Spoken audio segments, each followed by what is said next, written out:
Hello and good afternoon, everyone.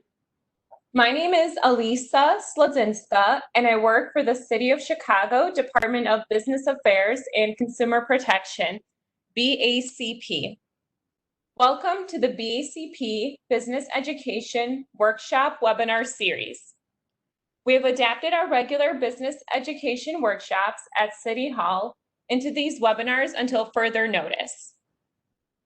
And as I go through the resources and information, please note I will be sharing all the links and email addresses in the chat box on the right, so you could reference them there as well. And on behalf of our Commissioner, Rosa Escarino, I want to inform you that business licenses can be processed online where applicable by visiting chicagobusinessdirect.org. If you are part of the Business Startup Certificate Program, you can get credit for joining this webinar by sending an email to bacpoutreach@cityofchicago.org. If you want to learn more about the program, please visit chicago.gov/business-workshops. The City of Chicago has entered Phase 3, Cautiously Reopen, part of the city's Be Safe Chicago framework.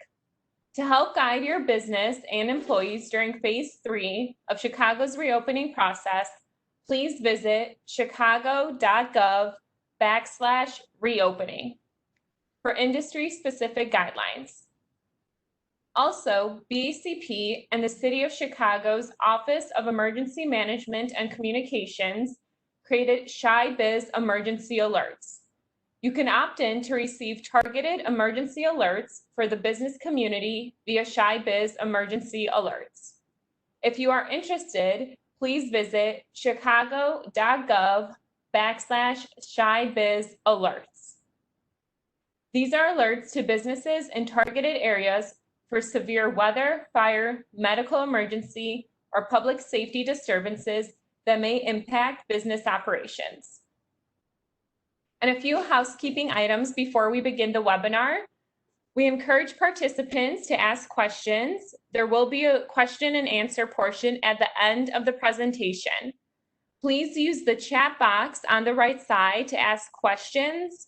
And please make sure your question is going to all panelists or the presenter. And today's webinar will be Accounting in QuickBooks, presented by Trak Patel of ARC Consulting. Trak, welcome. Thank you very much, everybody. Thank you for joining our session. And today we're going to go over two different types of methods where we can do accounting. Let me go ahead and start sharing my screen, and we can give you the agenda here.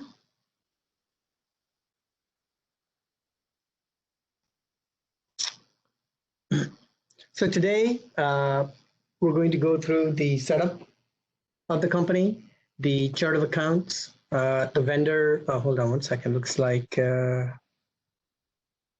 it's been switched to the other screen. Vendors, customers, checking account, and reports.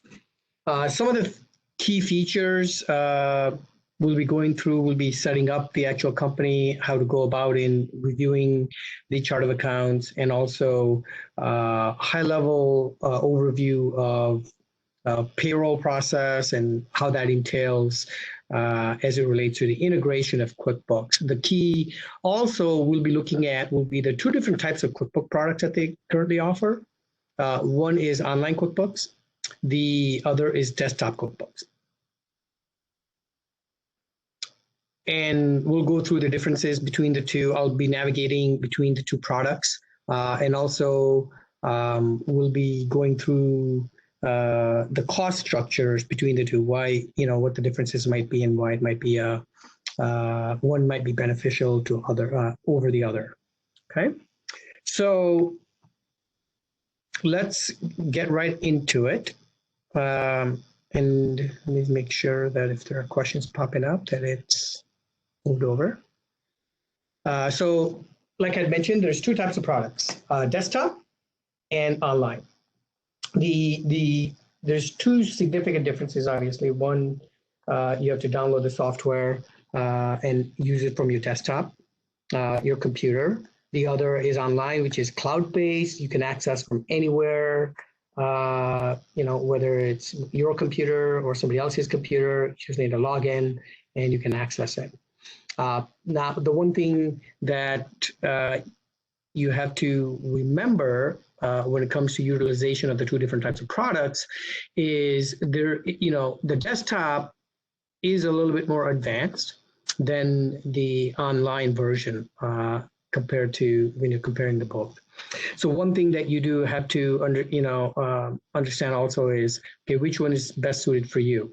Some people like desktop, some people like online, and it depends on your situation. And I'm going to show you, as I walk you through the utilization of the software, I'll be navigating through the similar screens so you can see the differences and why, maybe one is better than the other. So this is the online QuickBooks, and this is what they call the dashboard. And in the dashboard, it has, fancy graphs and charts showing you how much profit you've made or expenses you spent. And then here is the desktop. So similarly, this is the desktop dashboard.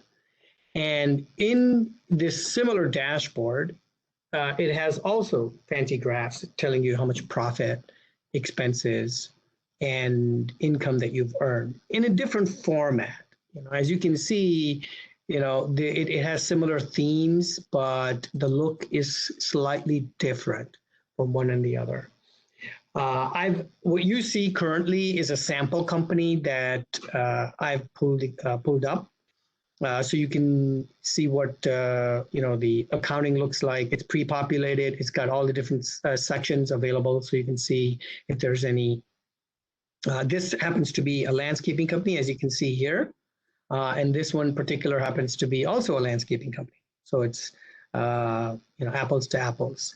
There are differences in businesses, of course. A lot of you, maybe retailers or have a retail shop, or some may have a service type of industry, like landscaping in this situation. Some may have an online business. But overall, the accounting concepts don't change from one to the other.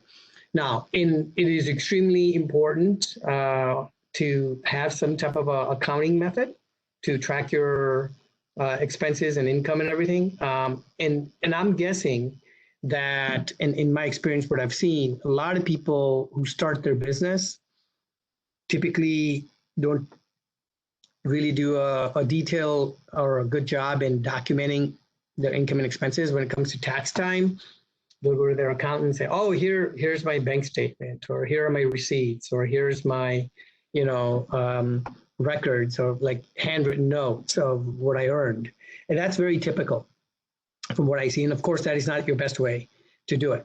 The reason you want to have good books and records is not that, you can have, a financials put together so you can give to your accountant when it's tax time.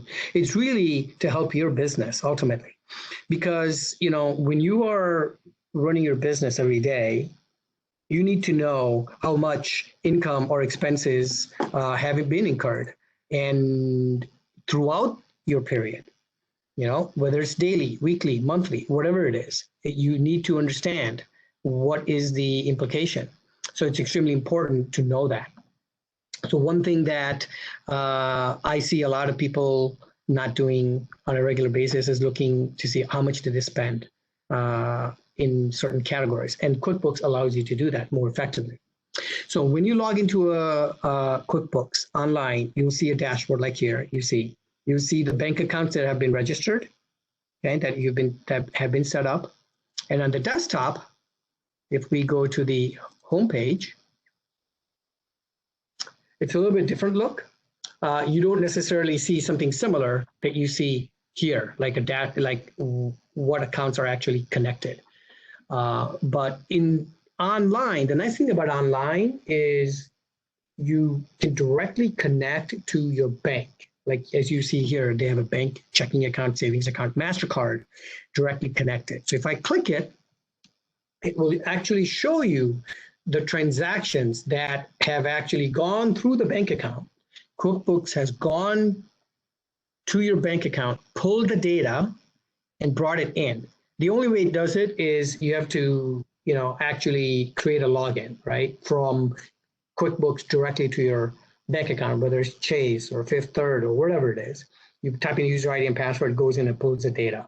And it does it on a regular basis. And as you can see, it's gone to the bank, pulled the data and saying, okay, we've got a number of, transactions that have come through. Here are some transactions, that come up that show they're being paid. This on May 7th shows $666 was paid. This amount shows $200 came in, and so on.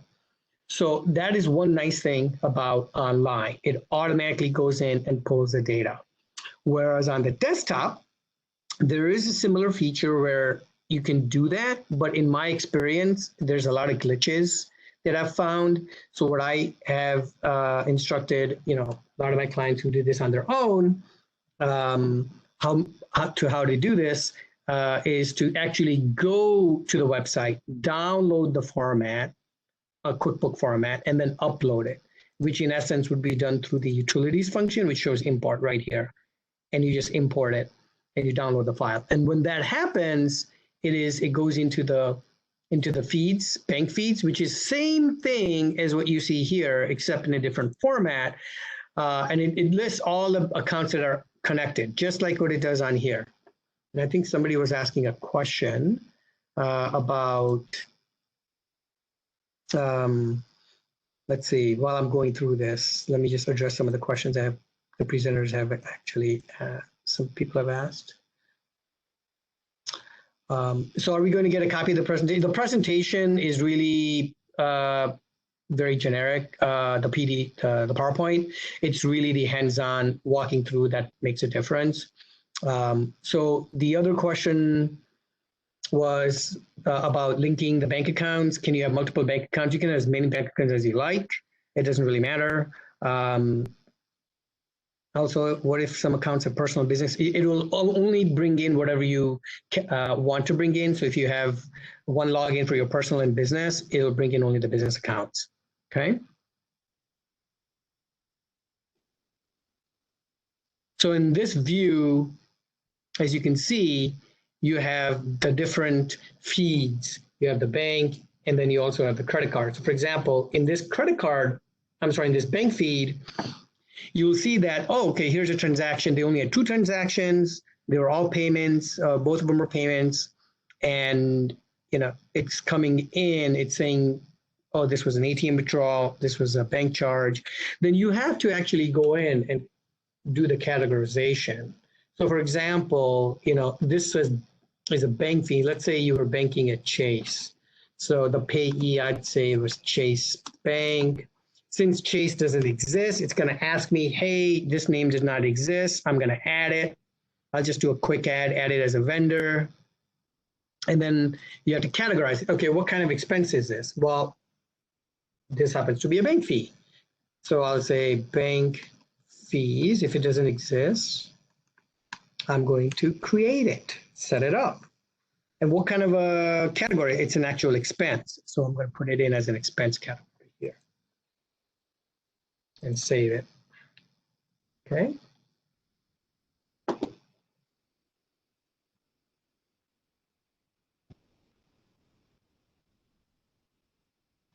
Okay, so somebody just asked a question. Can you use QuickBooks for business and personal accounting? Do you recommend? I do not recommend it for personal. This is strictly for business. It's not meant for personal. Personal, you can use Quicken. Quicken is probably your best bet. So this is how you then would categorize, add the vendors, and then you would approve, and it will add it into your register. And I'll show you where that ended up going. The one nice thing about QuickBooks is it remembers what you did previously. And do you see how it says changed by rule? It automatically assumed that this ATM withdrawal was at expense of tools. it remembers what you did last time and it automatically does it. So it does expedite things for the next time you do it. Now let's do the same exact thing online, okay? So if you go online, same exact situation, it's done the same exact thing where it's brought in the feeds and it's actually categorizing automatically saying, oh, one record found, one record found. The reason it's saying a record found is because in this online version, if I were to click on this, there was a bill payment that was made because through QuickBooks Online, you can input invoices, and I'll show you how to do that. And when it finds when it is already being recorded in QuickBooks, it automatically matches it saying, hey, look, I found a $114 payment. It's already in QuickBooks. And does this look right? Yes, it does. I'm going to match it and I'm going to accept it. And then it goes into the check register.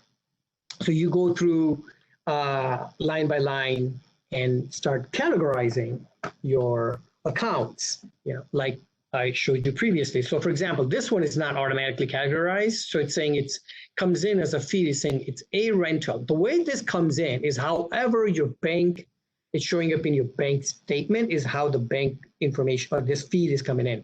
So it's saying it's A1 rental. So I'm just going to say it's A1 rental as a payee. This is the same thing as what I did previously. And I'm going to categorize it. What kind of an expense is this? It looks like it's some type of a rental, equipment rental. And so we'll assume it's some type of equipment rental. So I say equipment rental. Oh, look at that, it already exists. So I'm going to put it as equipment rental expense. And then I'm going to say add. So now it's going to go ahead and add it. And it's now in the check register. And if you can, and if you're not sure, what it is, obviously you need to investigate and figure out what kind of expense it is. If you were to click this drop down, it shows all the expense categories that are currently already in QuickBooks. So what I showed you was what was not in QuickBooks. So if it's already in there, it'll pop up. If you're not sure, I'm like, let me go through. There are my expense categories. And then you can categorize it accordingly. So this one shows books by Bessie. Looks like they bought some books. So it's probably some type of office expense. I put as office expense and add it. And that's how you go ahead and add it. Now, one of the things I wanted to show you is what's important to understand is what's called the chart of accounts. Okay, I'm going to show you it in both views, desktop and online. The chart of accounts is pretty much a view of all your accounts that are currently set up in QuickBooks. So it shows, if it has a balance, it'll show you what the balances are. Now, typically you'll only see balances for assets or liability type accounts, okay? So one of the key things that you need to understand on these chart of accounts is you need to understand what is a balance sheet, what is an asset, what is a liability, what is an equity. That's a different conversation, but typically you will see balances on balance sheet type account, which is an asset, which is like an asset is like your checking account, your savings account. If you have truck for your business, if you have furniture, all of that is considered an asset. So as you can see here, they have truck here. They have accounts, or if you owe money to somebody, it's a liability and so on. So it will list all those accounts here on the asset and liability side and also income and expenses. So when I hit that drop down, that showed, oh, what kind of an expense do I, should I put this to? Here are all your expenses that you see here.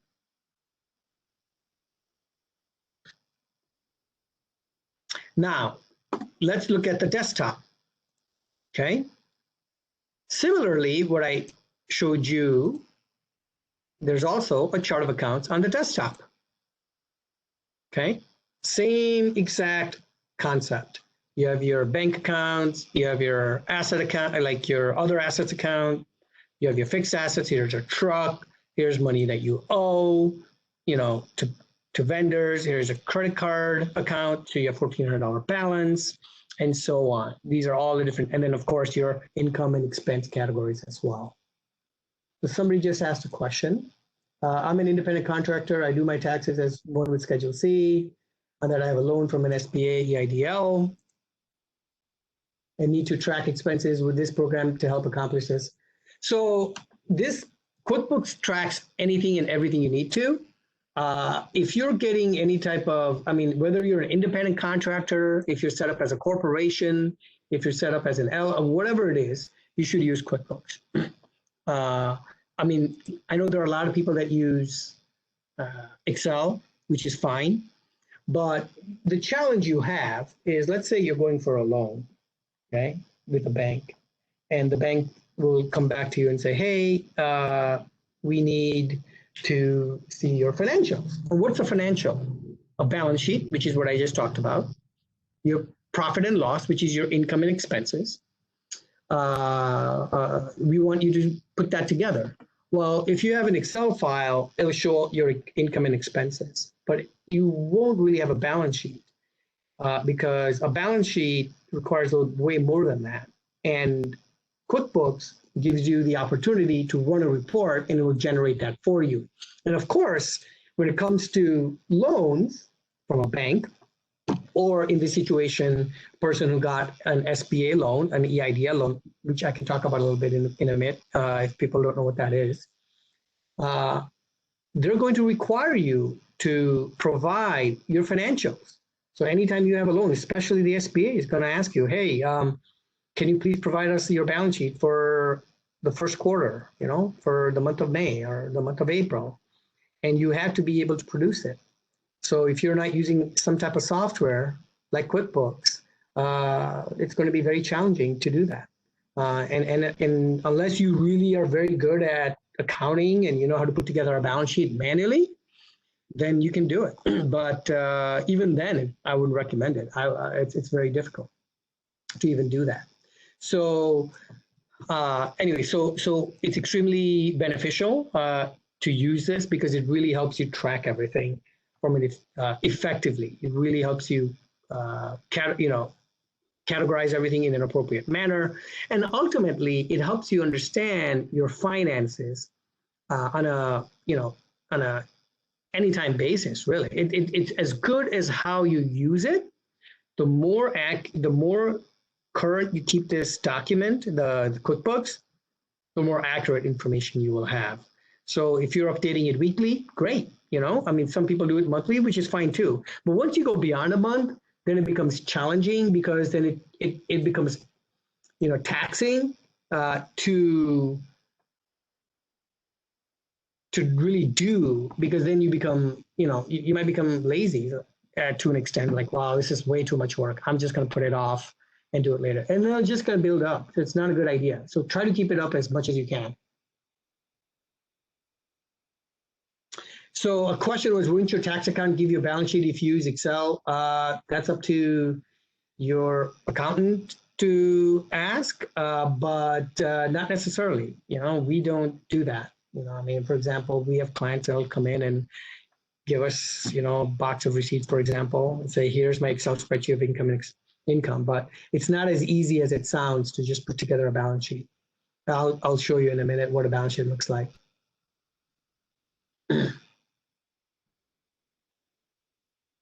So one of the nice things about QuickBooks is their ability to generate reports very, very easily. So for example, in the reporting function, you can run a profit and loss statement. Now, profit and loss is pretty much income and expenses. How much did you earn? And you can just change the dates to pull you the information that you need. So if you want to know, hey, how have I done so far year to date? So according to this, it's assuming it's December 15, 2022. From October to December, this is how much I did. And it goes through in detail by income. Okay, here's how much income I generated. And it's as detailed as you want it, how you set it up. In this example, in the landscaping services, they have landscaping broken up into different areas. They say, okay, here's our design. Here's how much income we earned from the materials that we bought and we upcharge or whatever, installation and so on. And on the bottom are all the expenses. Here's how much my expense was in payroll. Here's how much was in insurance. This is very valuable because this helps you understand what your issues might be when it comes to your expenses. If you are spending more in one area, you can see, oh my God, I can't believe I spent this much on this category, or I can't believe I spent this much in expenses. And then the nicer part about the report is you can drill down on your expenses. So for example, if you want to see, let's take a number that that's a little bit higher. Let's just say you wanted to see your rent. Okay, I'm like, spent $2,400 on rent. I don't recall spending, which month did I send the check? If you double click it, it actually breaks down 9 properties, October, November, December. Here are the months that I paid. And if you want to look at, like, for example, payroll expense. Oh my, okay, who did I pay? Okay, Duncan, I paid $1,400 on October 6th. So you can drill down very nicely and be able to go through it. Yeah.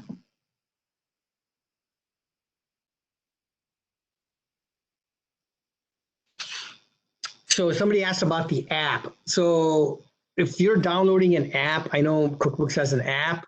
That is a very, very, very, very, very, very scaled down version. This is obviously more robust, more advanced. It's not exactly meant for like somebody who just wants to use an app. App is very, very basic version. So it's same thing with the online. Okay, so on the online, to run a report, it's the same concept. You just go under reports, and when you go under reports, it'll give you, give me a second here, it's running a little slow.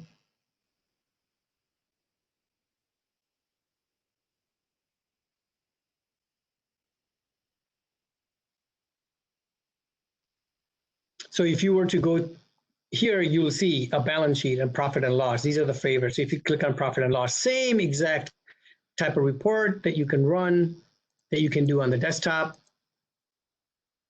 As you can see, same exact thing. You can drill down if you want to see how much money you spent on installation.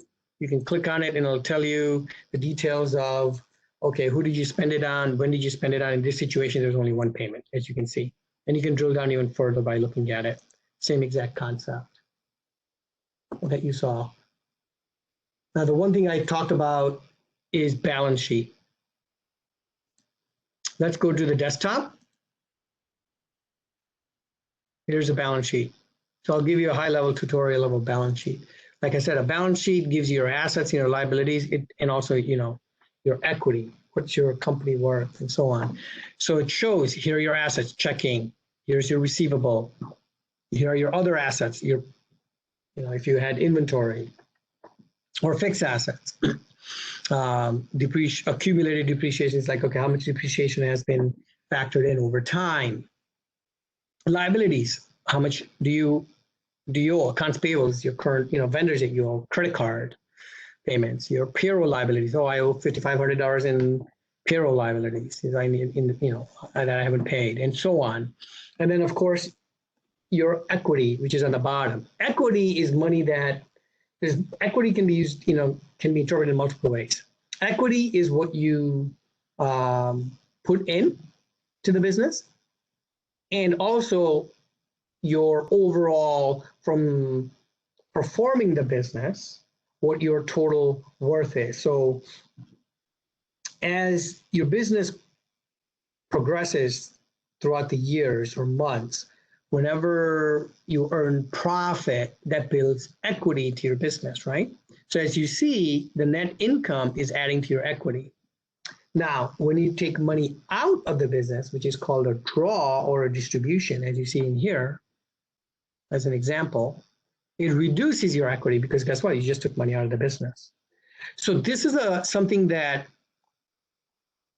if you're not using QuickBooks, is not as easy to put together.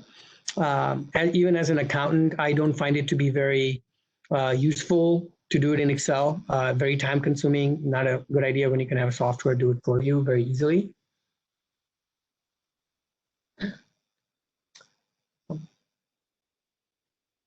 Just going through some questions here that are coming through here. So when it comes to categories, somebody asked about categories. The categories have to be created, customized to your business. When you create a QuickBooks file, whether it's online or, excuse me, in the desktop version, it asks you what kind of a business is it? Is it a service business or retail, like a store type of business? And then it creates the various categories that I had, these categories that you see here automatically. Now it's not all inclusive because you can customize it any way you want. So you have to be very careful and not just use what's there. You can customize it to the extent you need to from one business to another. So you do have to make sure of that you use this appropriately. Similarly, on here, the way I ran the balance sheet on here, it's very simple. You just click the balance sheet, and then of course you can change it based on the date that you want. You can change it, whatever date you want it to. This is as of today. It's saying June 17, 2020, but it's running it as of today. And then the same exact thing here, your cash, here's your inventory, your truck, here's your total assets. So banks look for this stuff. And it's extremely important to have your balance sheet, your P&L, your profit and loss statement be accurate, because there's, when the banker or the underwriter at the loan company is looking at it, and if it's not done accurately, they're going to ask you a lot of questions and question whether or not your books are correct. And that makes a big difference from getting a loan and not getting a loan. And if you have been operating a business for a while, somebody just asked, how do I get it to online, since there's, how do you calculate net worth? Well, that's a little bit more of a complicated question, because it would require you to set up prior information, and it will probably require you to do a little bit more than that, because it does require an accountant's expertise to set that up. And going forward, you can probably do it, but then to set it up, if you're not a new business, is a little bit more complicated than that. Okay. So some other features that you should be aware of through online and desktop is also the payroll feature. So it is integrated within QuickBooks Online and desktop. So it does give you the ability to run payroll right through the software, which is very nice. It's integrated, so you don't have to make manual entries or anything. Now, of course, there's a fee with everything that you do, which I can definitely walk through in a bit. The biggest thing about payroll that I stress very, very much is please make sure you know what you're doing, because the penalties are pretty stiff from the IRS and the state if you don't make payroll tax payments on a timely basis, and filing the appropriate quarterly and annual tax forms to the federal and the state entities. So, before you go down that path, just make sure that you know what you're getting into. Now, there's a big difference between online and desktop when it comes to payroll, when it comes to processing, the way it does it. Setup process is very similar. So this is what it looks like on the payroll dashboard. And if I go on the payroll dashboard for online, is slightly different. It has the tabs here, as you see, the employee, the contractors, the workers' comp. It's got 2 employees here. And if I want to pay payroll, if I want to start paying payroll, I can just say, hey, let's get started. I want to start processing payroll, and you can start, running payroll and start making payments, whether it's by direct deposit, you can do direct deposit through here, or you can do by check. Oh, looks like there's an issue. So we'll just go back here.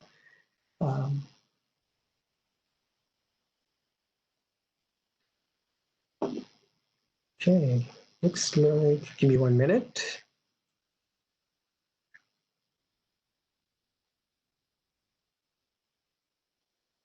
So now you've seen what the potential issues you could encounter on online, if there's obviously you're relying on internet and on their end of it also, because if there's issues on their end, it's going to block you. Now, of course, this is a sample file, so it may not actually show you the full piece of it. So yeah, there's some issues that they're having. We'll have to go back to that later.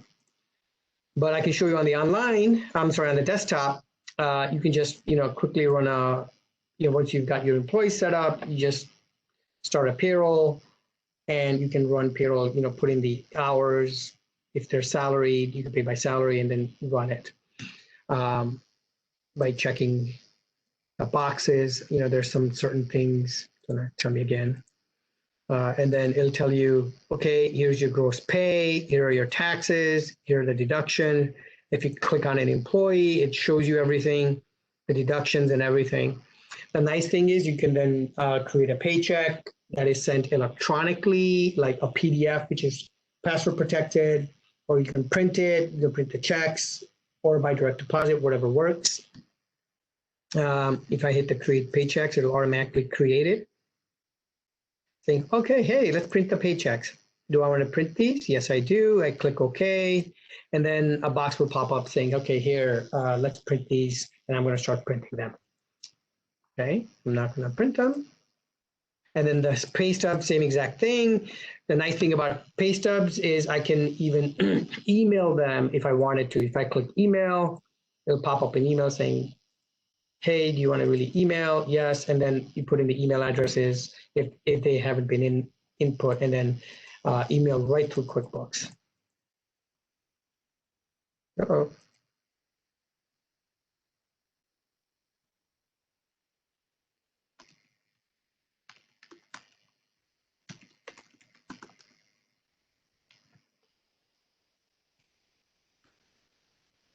There we go.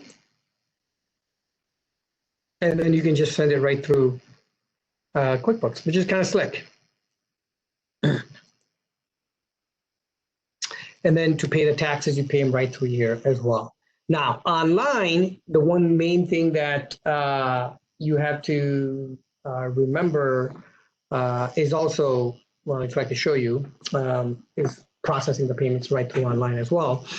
The nice thing that online does offer is the ability to pay an additional fee for QuickBooks to process your taxes, as well as your quarterly and annual payroll reports automatically. So if you pay an extra fee and you don't want to worry about it, it does do that. Desktop does not.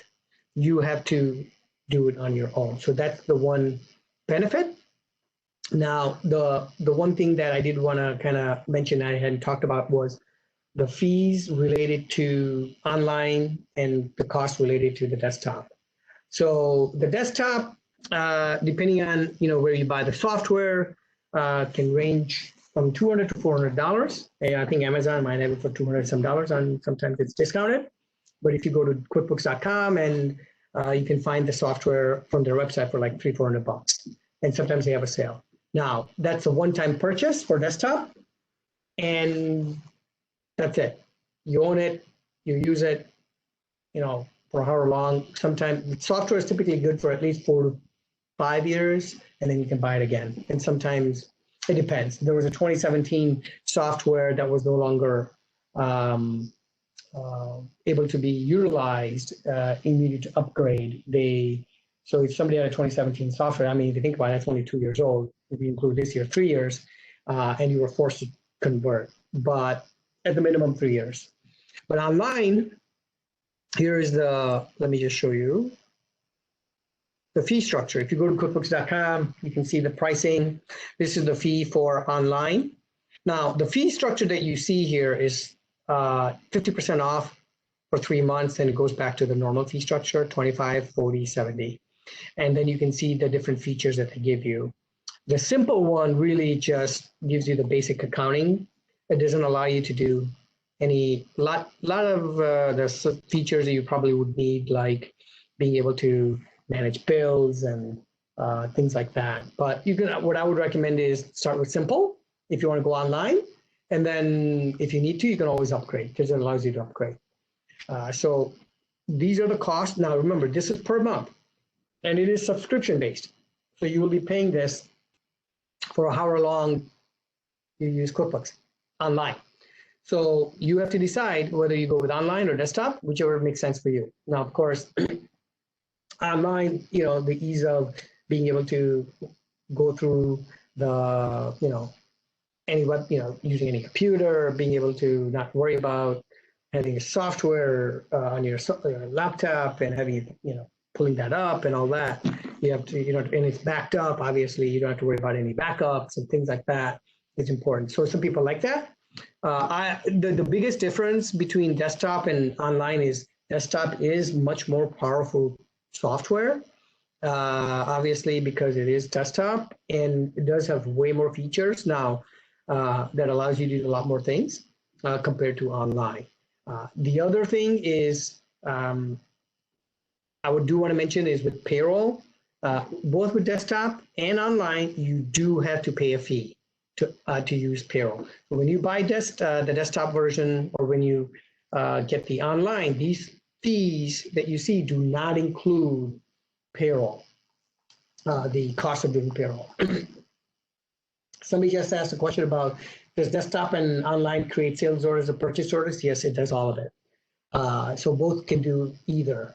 And there is no scaled back version for online or desktop. What you see is, well, I mean, online would be just paying less. Desktop, there's no scale back. This is pretty much what you would see, and that's pretty much it. Now, the one thing when it comes to the payroll features on the desktop, you just pay a one-time fee and you get everything that you see. And then, I don't recall the cost of it. It might be $35-40 a month. I don't remember for the desktop. But then online, the payroll cost, like I said, will vary depending on if you want the more advanced features where they process the payroll taxes and the reports for you, or if you do that on your own. So the other element is depending on which features, they do charge per employee on the online version, as opposed to desktop, one-time fee per month, and that's it. So, so there are cost differences to online and desktop. Online is more expensive than desktop. So, and of course, it all depends on the person's capability of, going through and utilizing the software, which one is the best. It's got different features, so it all depends on the individual and so on. So somebody asked about how can you, send out invoices and things like that. So through here, you can send out the invoices. So if you have a customer and you want to send out a new invoice, you just click it. Obviously, you have to set up your customer to send them out. You have to set up everything, when it comes to all the different types of, whether you're charging for tax or what you're going to be charging comes to different things. But both desktop and online give you the ability to do that.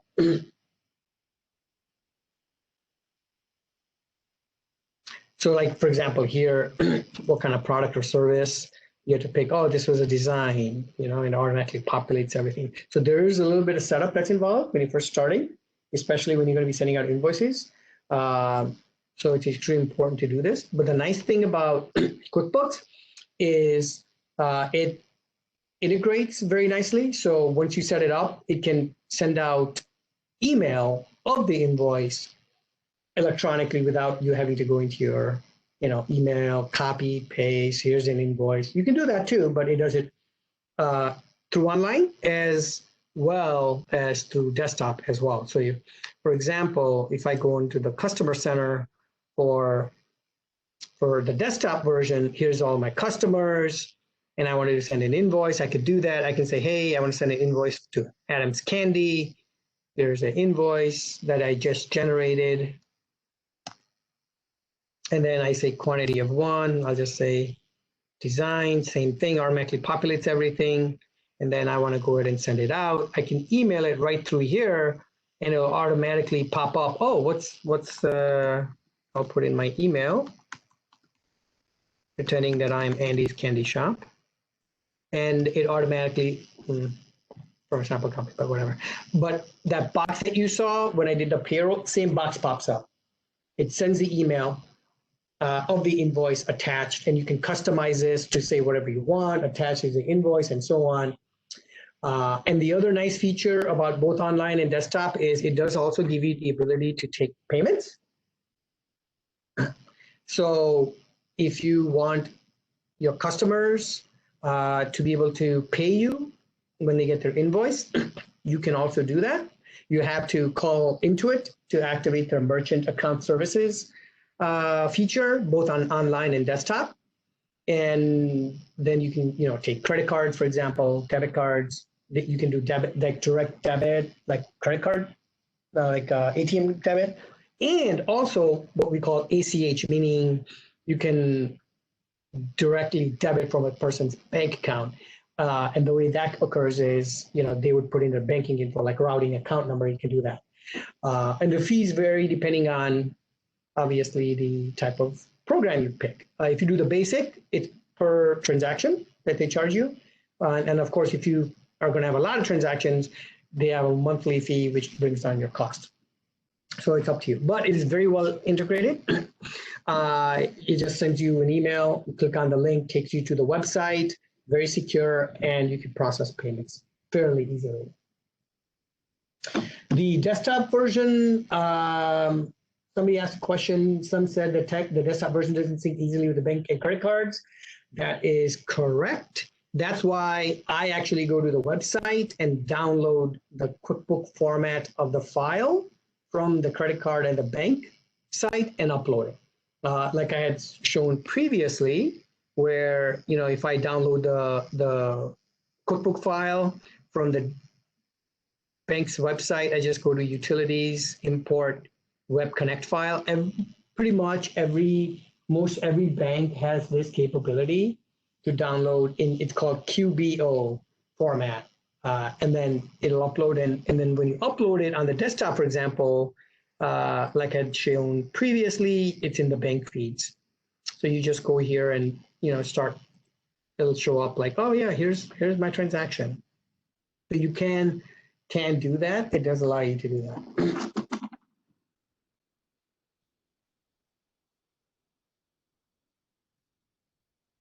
Okay, somebody was asking a question about how do I utilize QuickBooks correctly and effectively. Now, there are QuickBooks tutorials out there that you can view. The objective of this session is to give you a high-level overview of both types of software, so you have an idea what it looks like, the different features, how you navigate, and to be able to get in to do it, you need far more advanced type of tutorial. There's books out there, QuickBooks for Dummies, and there's YouTube videos. I mean, whatever is convenient for you to do that. And of course, if you start with desktop and you decide that you want to move to online, QuickBooks makes it very easy to be able to convert. So you can do that too. And then let's say you start online and you want to move to desktop, there you can do that too. So it goes both ways. You have the ability to do that too, whatever makes sense. Okay. So let's back out of here. Excuse me. And so, as I had mentioned, in the chart of accounts, you will see all of the accounts, and it's extremely important to set these up from the beginning. And of course, you don't know what you'll need as time goes on, but to make sure that these are set up and to make sure that your accounts are reconciled on a monthly basis, like especially your bank accounts.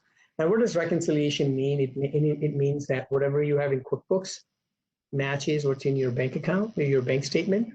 So it's extremely important to do that because then you have more accurate financials. So when you need them for whatever purpose, tax purposes, loan purposes, you have those. Now, one of the other things that you probably should be aware of is obviously if people who are currently own a business, and one of the attendees asked about the SBA EIDL loan.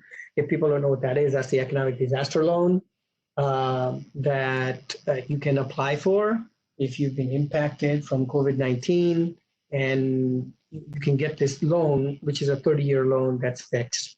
Of course, that has to be accounted for properly. And as I had mentioned, the SBA will ask for financials.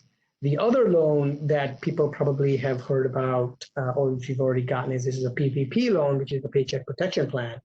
That is more based off of the payroll that you had previously in the 2019 or first quarter 2020 if you're a new business. With that, also, it's extremely important that you have good bookkeeping records, because they're going to ask for support. They're going to ask for your payroll information. So if you don't use online payroll through QuickBooks or Desktop, or you have to make sure you have the appropriate records in place so you can provide the information to the bank so you can get the loan forgiven. Because you have to remember, if you don't provide the supporting documentation, the loan will not be forgiven. So one of the questions was around how do you send automatic invoices to certain customers only. So when I showed you that, when I was in that screen, when I sent out that invoice was to that customer. So that invoice is only going to go to that customer. It's not going to go to anybody else. And I'm not sure if you're talking about just monthly, if you're trying to send automated invoices automatically, it doesn't do that.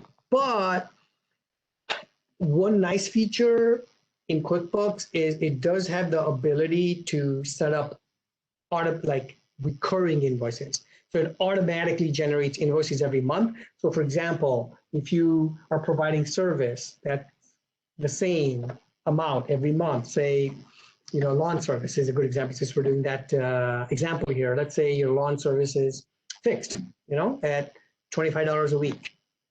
So it's $100 a month. So you want to invoice that every month to the customer. You can set it up in QuickBooks to do that.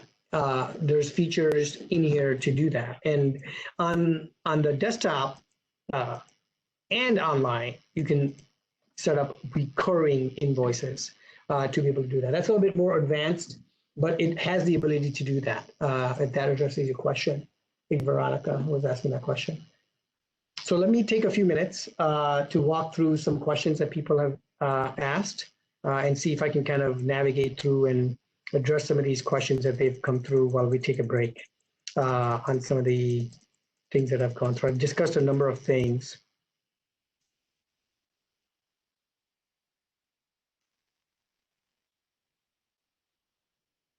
So one of the questions was, I looked through my accounts from an Amazon and what I purchased from my company, but now that I need a better document for the SBA.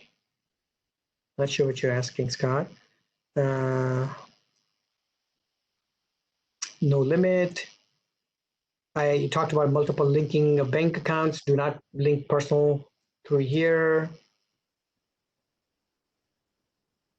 Hi, Trak. It's Elisa. A few questions came in privately.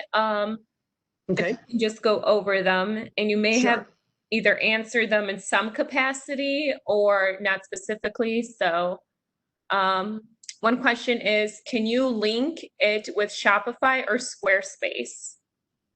So you do have the ability to link this to other portals.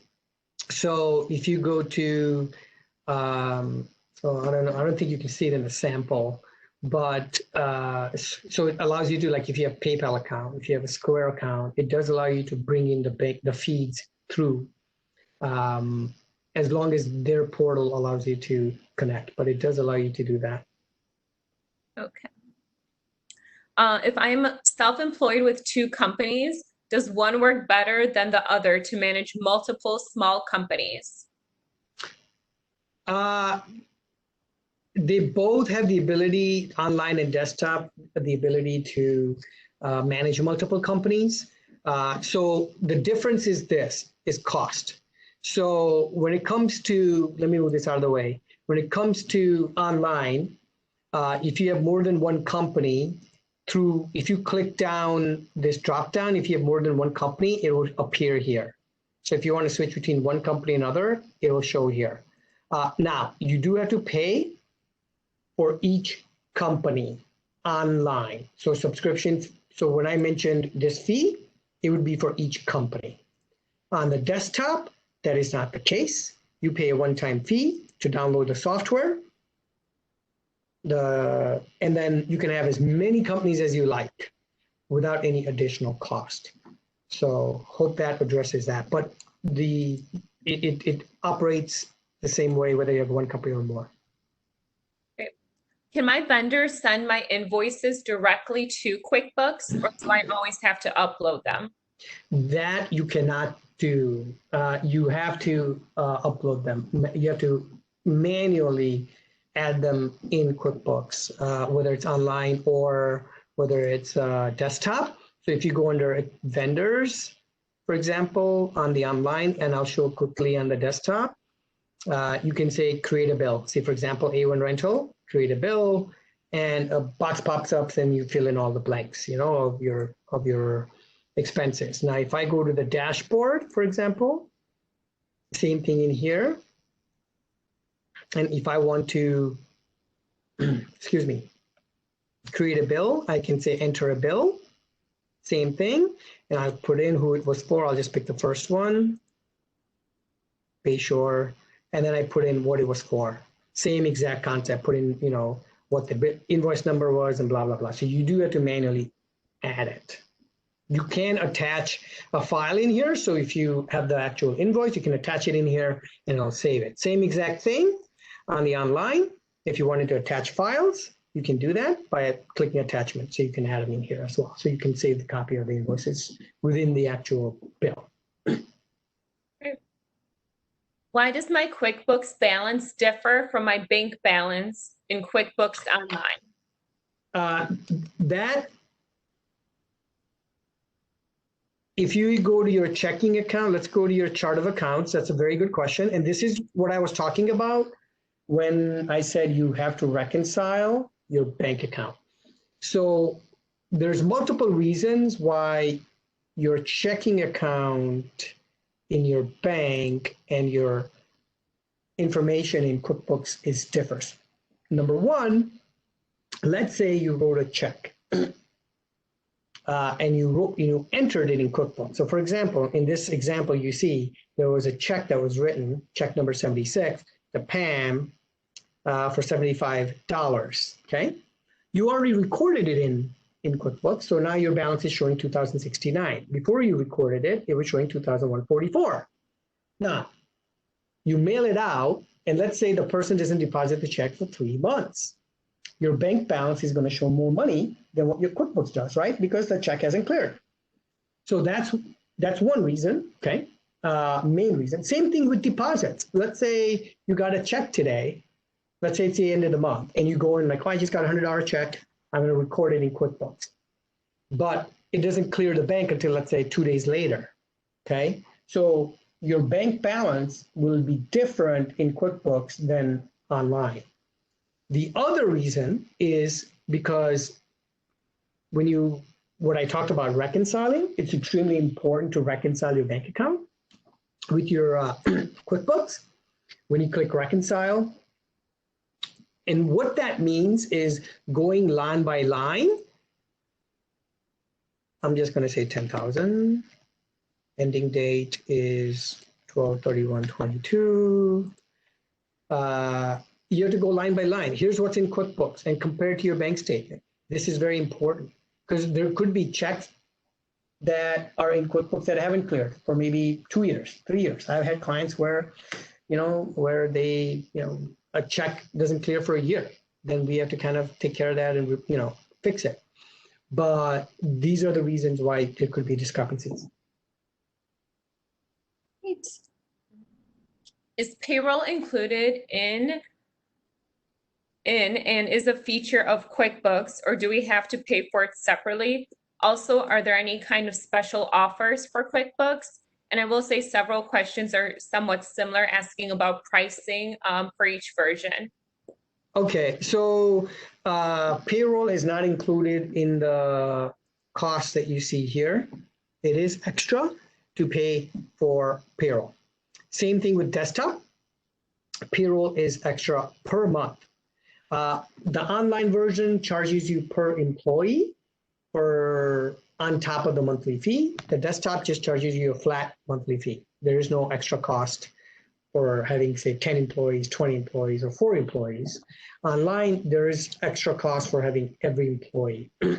And once you go through, you can go online and on the online QuickBooks and check out the pricing structures for the different online. And then on the desktop, I don't recall, but I think the desktop might be like $35 a month or $40. I don't know. I'm not 100% sure. It depends on, they have different features. So where same thing on the desktop, where if you only want to process payroll, but you don't want the ability to, process taxes or anything like that, then it's less fee. Well, although I don't know why you wouldn't want that, because you need to make tax payments and process quarterly reports. Same thing online. So hopefully that helps. I think that was a question. Yes. Okay. What version of QuickBooks is best for tracking inventory and COGS for a company that makes its own product to sell? Okay, so when it comes to inventory, I'm not a big fan of using inventory feature in QuickBooks. It is not exactly the most robust thing I've found. So if you have other software, I'd probably use that, to be honest. It does have inventory features in here, but it is a bit cumbersome. I have clients that we do actually inventory. We don't even use QuickBooks for it. We do obviously have inventory balances, and we just make adjustments on a monthly basis in QuickBooks to match what we physically have, say, in the warehouse or in the manufacturing floor or something like that. So we just make manual entries monthly, but it's not ideal. If you switch from online to desktop, does the information transfer, or are you starting from scratch? No, it does transfer. You can go either way. Okay.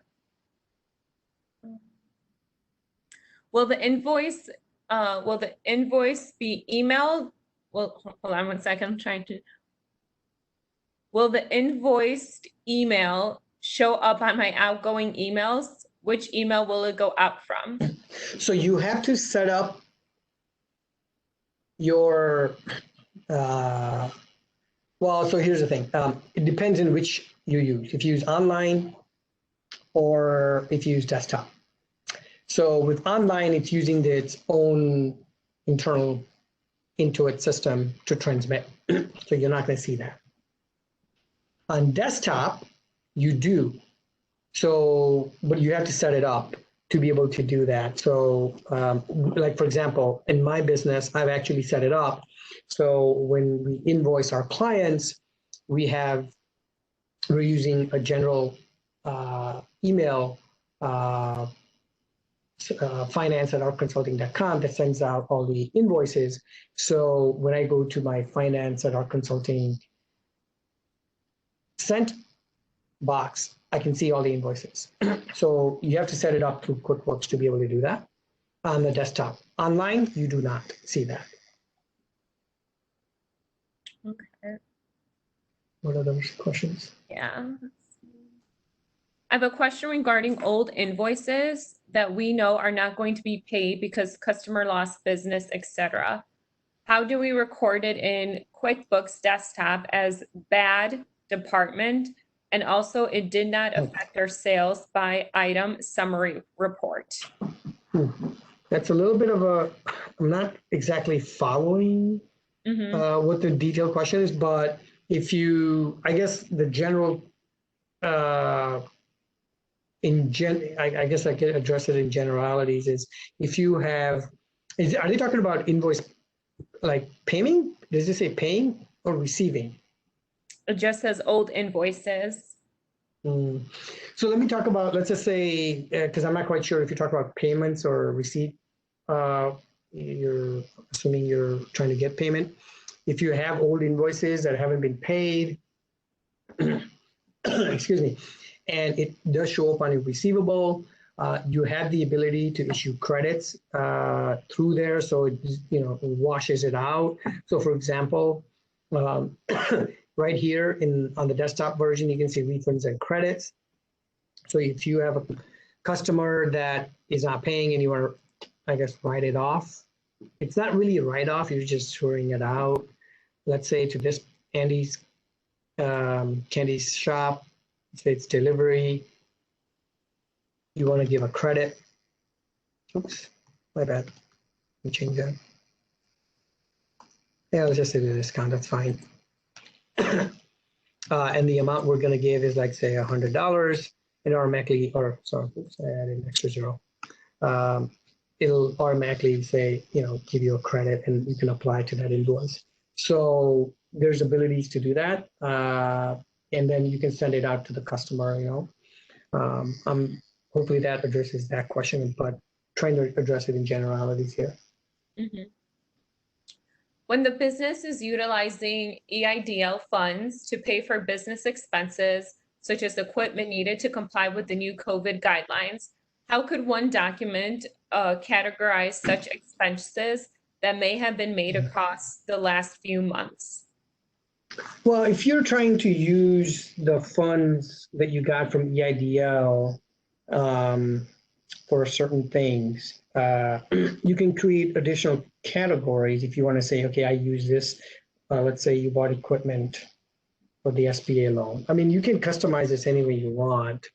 If you want to really track expenses for that purpose within QuickBooks, all you have to do is just create a new category like this.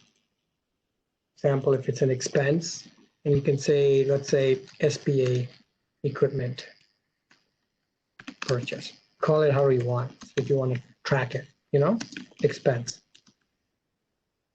And then you can categorize it in that way. So then if you know that this was, I got $50,000 from the SBA EIDL loan, and I'm going to use $25,000 to buy equipment, but I want to show that I use it for that, you can create that. So when you want to report, it shows that, oh, I used $25,000 for this. Now, of course, you want to make sure that you have a separate loan set up in here to track it as well. So, because it's a liability, right? So it's a loan. You have to make sure, call it SBA EIDL loan. Okay. And actually, it's going to be a long-term liability because it's spent over 30 years. So what's long-term? Anything over a year. Anything less than a year is considered short-term. So now, you just have, obviously this has zero balance, but if you got funding, you just have to make sure it shows that a balance there. But that's, if you want to track it, that's the best and easiest way to do it. Are there desktop upgrades/updates? And if so, how often? And do you have to pay for them? So updates to software on the desktop are free. They get pushed through.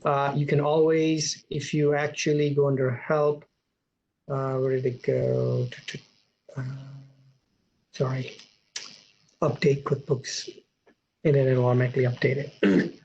So you get the updates for free, and they just get pushed down. And the frequency of it varies. It depends if there's bugs, things like that get pushed through. Of course, online there's not going to be any updates because it's their software, and it is what it is. In the desktop version, since one can add unlimited accounts, can I add a quote unquote business, my personal expenses, just to keep it all in order?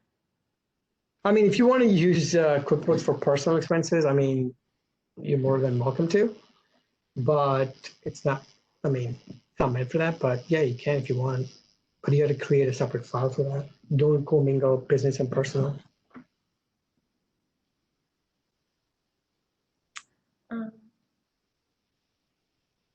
I'm not sure if this was an additional part to a question, but says, when we apply credit, it is taxable. So we need to pay sales tax, even though we did not receive payment because our customer lost business and is not going to pay us. I'm not sure. There's a I'm not, in there. yeah, I don't know. Yeah, I don't know what the question is. I am self-employed and I would like to share my QuickBooks Desktop with the partner that shares my office, but he has his own company. Can he download the software on his own PC? For the desktop version, you can share if you're, wait, could you repeat that question? Are they talking about sharing the actual company file, or are they just talking about sharing QuickBooks? I think it's QuickBooks. So once again, the question was, I am self-employed and would like to share my QuickBooks Desktop with the partner that shares my office, but he has his own company. Can he download the software on his own PC? Okay, so based on what you're saying, I'm going to answer it in two ways. One, I'm assuming you want to share your file, your company file, with that person. You can do that, but it has to be either on a server or Dropbox. But if it's in Dropbox, two people can't be in at the same time. Mm-hmm. And you can assign a login. You can. The nice thing about QuickBooks is if you have employees, for example, you can set up users. And you can call it, Trak. I'm just going to put in a password. And then the nice thing is you can assign selected areas within QuickBooks of what they want, what you're going to give them access to. If you want to give that person access, you can do that. You can say, hey, I don't want them to have anything to do with sales. I do want them to have the ability to create, payables and input purchases and things like that. So I'm going to give them full access. Or if you wanted to be even more selective, only create transactions, you can do that. Say I'm going to do full, and then it walks you through. Do you want them to have access to checking and credit cards? No, I don't. Inventory? No, I don't. Payroll? No, I don't. So if you even wanted within payroll, if you wanted them to be able to just print paychecks, things like that, you could do that. You can be very specific. So I'm going to say no, and so on. And then I'm going to just finish for the time being, for the time's sake.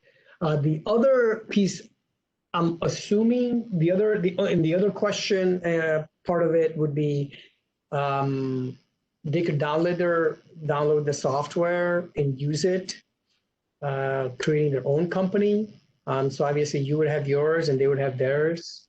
And if you wanted to share theirs company file, same process. And then same thing if the one software, I think, can be installed on up to 3 computers, and that's it.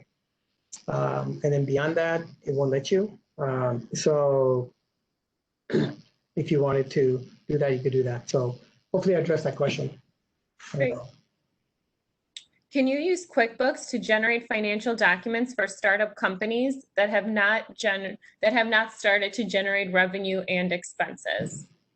You can create QuickBooks at any time, even if you haven't generated any income or expenses. It's good to do that before and get it all set up prior to even having any of that. Another person asked a similar question of, can you download the desktop version on multiple devices? Yes, that's up to 3.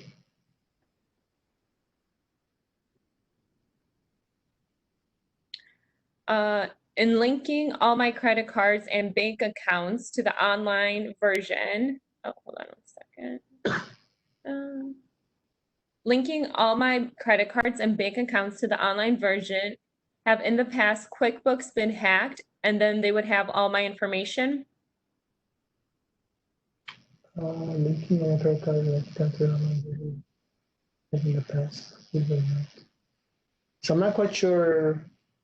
Are you ahead? And then they would have I'm not quite sure what the question is, but I guess can you expand a little bit maybe about the security behind QuickBooks? Yeah, let's talk about that. So online, let's talk about online QuickBooks because that's probably the biggest one, right? Mm-hmm. So online QuickBooks, they obviously have put in security measures on their end to ensure that they have appropriate security around prevention of hackers being able to hack their system and being able to get your data. Because remember, your data is stored on their system. Now, the important part that you have to remember is when you log into QuickBooks Online, you are using a user ID and a password. Okay, like anything, if your password is the same that you use across multiple types of different accounts, and your password was compromised in a different account, it happens all the time. Emails get stolen and, account, and they steal your password and they try to hack into multiple accounts.